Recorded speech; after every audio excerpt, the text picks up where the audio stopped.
My wife screamed, "Apologize to my brother or get out of my house." And in front of the entire family, I stood up and walked toward him, and he smirked, certain I wouldn't do anything. And I said just one sentence, and the whole room went silent. And 10 minutes later, my name is Ryan. 3 months ago, I thought I had a good life. My wife Claire and I had been married 6 years, together for 9. I'm a compliance analyst for a major investment firm making $160,000 a year. Claire works in HR, making around $75K. But we had one ongoing problem. Her father, Vincent. Vincent was 62, silver-haired, owned a wealth management company. He'd built it over 30 years and loved reminding everyone he was self-made. From day one, he made it clear I wasn't impressive enough for his daughter. Compliance work? That's just paperwork, right? Claire always laughed. Dad's old school. You know how he is. The problem was, Vincent hated that I worked in compliance. He'd joke that I was the guy who made real businessmen's lives harder. Over the years, it escalated. Last Thanksgiving, he said compliance analysts were failed traders who couldn't handle risk. Claire smiled and changed the subject. 2 months ago was Vincent's retirement party. 50 people at a country club. I knew it would be rough when Vincent opened his speech by thanking everyone except me by name. During dinner, he started in. "So, Ryan, still reading through other people's paperwork for a living? How's it feel, knowing you'll never build anything real?" The table went quiet. I said, "I do important work." Vincent laughed. "Important. My daughter married someone who pushes papers and calls it a career. She could have had a real entrepreneur, someone with vision. Instead, she got someone who's basically a glorified secretary." That word secretary hit different. I had a master's degree in finance. I prevented 3 major fraud cases at my firm. I testified before regulators. And this man was calling me a secretary. I looked at Claire, waiting. She bit her lip. She looked at her plate. That's when I knew she'd never defend me.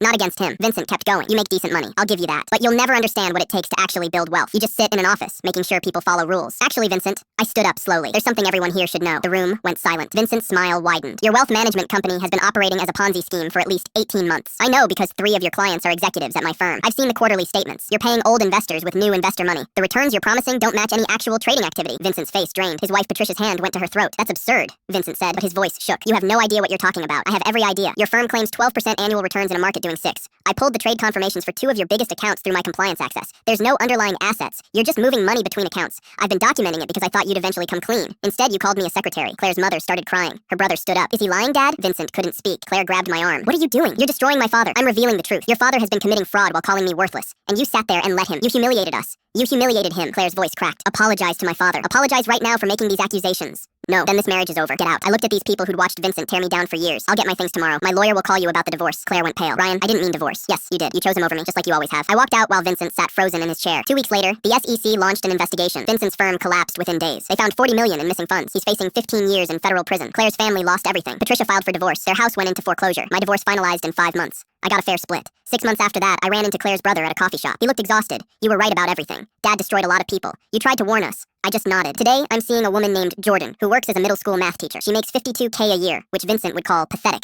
But when I told her what I do, she said that must take real integrity, making sure people follow the rules even when it's unpopular. She thinks my job matters. She thinks I matter. I never apologized to Vincent, and when people ask if I feel bad about what happened to Claire's family, I tell them the truth. I didn't destroy anything. I just stopped pretending I didn't see it.